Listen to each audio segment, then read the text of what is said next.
Recently, my friend suddenly died, so I went to my first traditional Hindu funeral.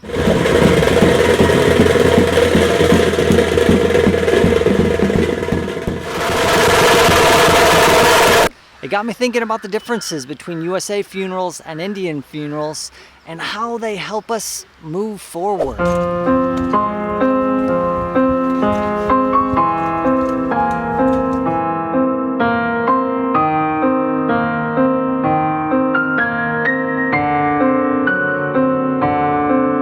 If we're talking about Hindu funeral rituals though, we should probably start in Varanasi, and I went there a couple years ago. Good morning. Spinning around in the Ganges here. 400-kilometer long river. Origin is Himalaya. So Himalaya in the north. So north to the south. But the pyres behind us have been burning for 24 hours a day, 7 days a week for decades.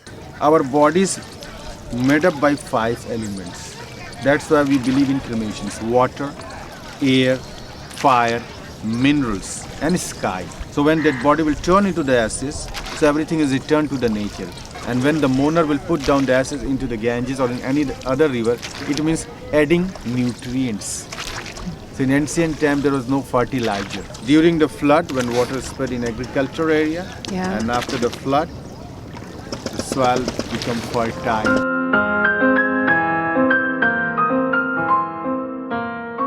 Now, Hindu doesn't have a common creed or doctrine, so we're talking about Hindu funeral rituals that I've experienced or researched. I'm sure there's a wide variety. The same with Christianity. Typically, Hindus are cremated, and this usually happens within 24 and 48 hours from when they've passed. A Hindu funeral typically takes place in the family home.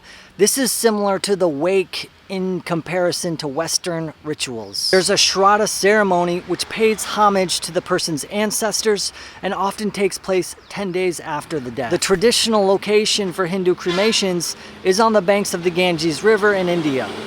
I'm from Varanasi, And I'm so lucky to born here, and I'm more lucky to die here. the family carries the body to the cremation site on the riverbanks for the final ceremonies. Because when I die, I get straight to the heaven.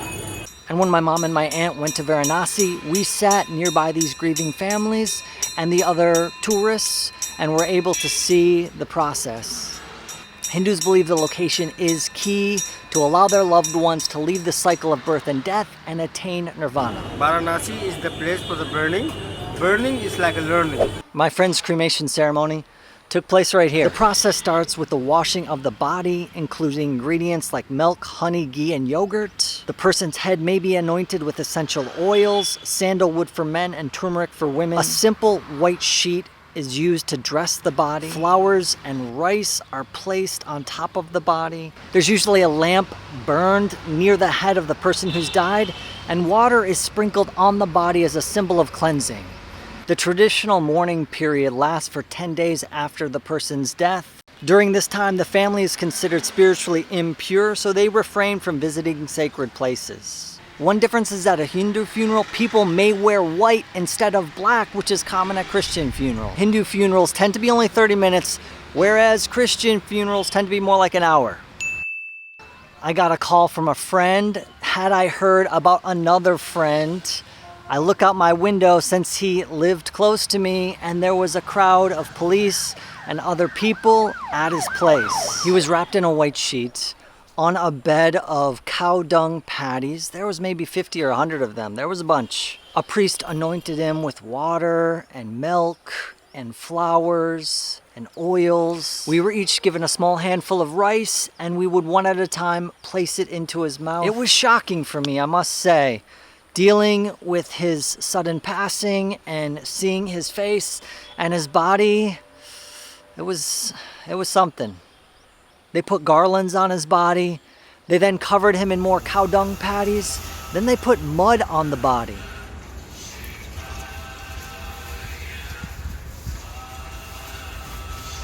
Some holes were made and they dumped in fuel or oil of some sort. And then they lit up those holes. And then right in front of me, he was cremated.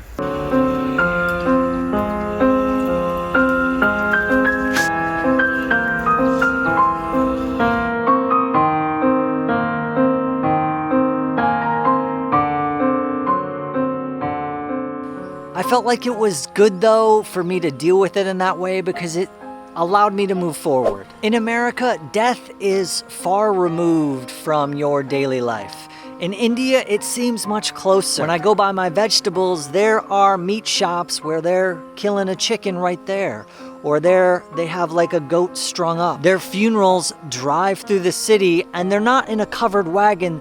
The dead body is put up, so if you really wanted to see them, you could. Someone at the funeral here took a picture of my friend's body and posted it on Facebook, which was really weird to me. It seemed like an invasion of privacy, but I don't think that was the case here. I feel like it was more accepted.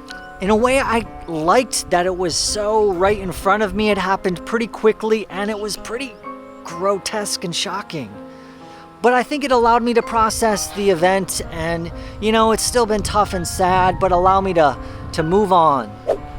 In America, the funeral takes place and we're put into a cemetery, which is far removed from our daily life. There's just a nice headstone. It also made me think about the cost. It seems like this is a much more simple and affordable funeral. I know that I'm just thinking for myself, I wouldn't want my family to have to spend a bunch of money to just because I died. Of course, nowadays, there are many more options for funerals in America. There are green funerals. I imagine that behind me, these two piles of ashes are the remains of someone who was just walking among us not too long ago.